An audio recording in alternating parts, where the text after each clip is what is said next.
మీ జయ JK స్ఫూర్తి ఛానల్‌కి స్వాగతం. ఈ రోజుల్లో మనం లీడ్ చేసే లైఫ్‌కి స్పిరిచ్యువాలిటీని యాడ్ చేయటం ఎంతైనా అవసరం.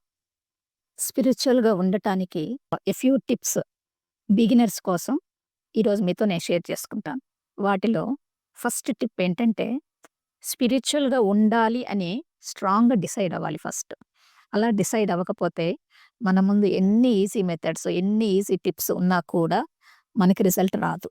సెకండ్ టిప్ ఏంటంటే మనం నిద్రబోయే ముందు రోజు మనం గ్రాటిట్యూడ్ చూపించాల్సిన, కృతజ్ఞత తెలపాల్సిన ఒక 3 విషయాల్ని మైండ్‌లో అనుకోని వాటికి కృతజ్ఞత తెలపండి. అంటే ఎగ్జాంపుల్ ఏంటంటే I'm thankful for my family. ఇలాంటి ఫ్యామిలీ నాకు దొరికినందుకు చాలా థాంక్‌ఫుల్ అని. అలాగే నా హెల్త్ గురించి, నా హెల్త్ చాలా బావుంది. చాలా మందికి అంటే కూడా బెటర్‌గా ఉన్నాను. సో, దీనికి థాంక్‌ఫుల్. అలాగే ఈరోజు నేను ఈ పొజిషన్‌లో ఉండాను అంటే దానికి ఐయామ్ థాంక్‌ఫుల్. ఇలాగా మనం అలా గ్రాటిట్యూడ్ తెలియజేస్తే ఏమవుతుందంటే ఆహ్, పాజిటివ్ వర్డ్స్ మన మైండ్‌లో స్టోర్ అయిపోతాయి. ఓకే. సో, అలా స్టోర్ అయిన పాజిటివ్ వర్డ్స్ వల్ల మన ఆలోచనలు లో కూడా మార్పొస్తుంది. పాజిటివ్ ఆలోచనలు మనకొస్తాయన్నమాట. సో, ఆలోచనలను మార్చే శక్తి ఈ టిప్పుకుంది. ఇంకా నెక్స్ట్ వన్ ఏంటంటే serve for people, serve for nature. అంటే నీడీ పీపుల్‌కి మనం హెల్ప్ చేయొచ్చు. అంటే అది ఫుడ్ డొనేట్ చేయొచ్చు. లేదా ఏదైనా మీకున్న దాన్ని, మీకున్న నాలెడ్జ్‌ని తెలియని వాళ్ళకి షేర్ చేయొచ్చు. లేదా నేచర్‌కి రిలేటెడ్‌గా మీ చుట్టూ మొక్కల గురించి ఆలోచించండి.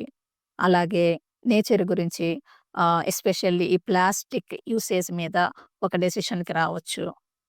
అలాంటి డెసిషన్ నలుగురితో షేర్ చేసుకోవచ్చు. అట్లాగనమాట. నేనైతే నాకు తెలిసిన నాలెడ్జ్‌ని నలుగురికి షేర్ చేయాలనే ఆహ్, ఆహ్, యాంబిషన్‌తో this is one of the reasons అనమాట. నేను ఈ ఛానెల్ స్టార్ట్ చేయటానికి కూడా. ఇలా మనకి తెలిసినంత, చేయగలిగినంత సర్వ్ చేయగలిగితే పీపుల్‌కి కానీ, నేచర్‌కి కానీ డెఫినిట్‌గా ఈ పాయింట్ ద్వారా కూడా మనకి స్పిరిచ్యువాలిటీ అలవాటవుతుందనమాట. నెక్స్ట్ మెడిటేషన్ అనమాట. ఈ మెడిటేషన్ అనేది కొంచెం కష్టమే. But where there is a will there is a way. మనం స్టార్టింగ్‌లో అనుకున్నాం కదా! స్పిరిచ్యువల్‌గా ఉండాలి అని స్ట్రాంగ్‌గా డిసైడ్ అవ్వాలి. అలా డిసైడ్ అయినప్పుడు ఈ మెడిటేషన్‌కొచ్చేసరికి బిగినింగ్‌లో ఒక్క 5 మినిట్స్ డెడికేట్ చేయండి. అంతకంటే ఎక్కువ వద్దు. ఈ 5 మినిట్స్ కూడా ఎలా అంటే ఆహ్, డిస్టర్బెన్స్ లేని టైంలో, మీ అవసరం ఎవరికీ లేని టైంలో ఒక్క 5 మినిట్స్ కిందైనా కూర్చోవచ్చు. లేకపోతే చైర్‌లోనైనా సరే. కూర్చొని, కళ్ళు మూసుకొని, మీ బ్రీతింగ్ మీద లేదా మీకిష్టమైన దేవుడి మీద కాన్సంట్రేట్ చేస్తూ వాళ్ళనే చూడండి. దేవుడినే చూడండి. కళ్ళు మూసుకొని మనసుతో చూడండి. మీరనుకున్న మీ ఇష్ట దైవాన్ని. అలా కాన్సంట్రేటెడ్‌గా ఆ 5 మినిట్స్ ఉండగలిగితే that it self is a meditation. Okay. ఇలా 5 మినిట్స్ ఓకే. ప్రోగ్రెస్ ఉంది అనుకుంటే దాన్ని ఎక్స్‌టెండ్ చేయొచ్చు. ఇంకొక 5 మినిట్స్‌కి, 10 మినిట్స్‌కి చేసుకోవచ్చు. ఇలా మనం మెడిటేషన్ ప్రాక్టీస్ చేస్తే మన మనసు మన కంట్రోల్‌లో ఉంటుందనమాట. అసలు దైవ బలం కంటే గురు బలం చాలా గొప్పది. ఎందుకంటే ఆ దైవత్వాన్ని ఎక్కడున్నాడు? ఎక్కడ దైవత్వం ఉంది? ఎలా ఉంది? ఎలా చూడాలి ఆ దైవత్వాన్ని? అనేది ఇవన్నీ కూడా ఒక గురువే మనకు నేర్పిస్తారు. అసలు ఒక మంచి గురువు దొరకాలి అంటే చాలా లక్ ఉండాలి. ఒక మంచి గురు గైడెన్స్‌లో ఈ మెడిటేషన్స్ ఇలా వాళ్ళ ప్రిన్సిపల్స్‌ని ఫాలో అవ్వగలిగితే డెఫినిట్‌గా మన లైఫ్‌కి స్పిరిచ్యువల్ ఎనర్జీ అనేది యాడ్ అవుతుంది. సో, ఇలాంటి ఈ స్పిరిచ్యువల్ ఎనర్జీ ఒక శక్తి. ఈ శక్తి మన ఆలోచనలని మార్చుతుంది.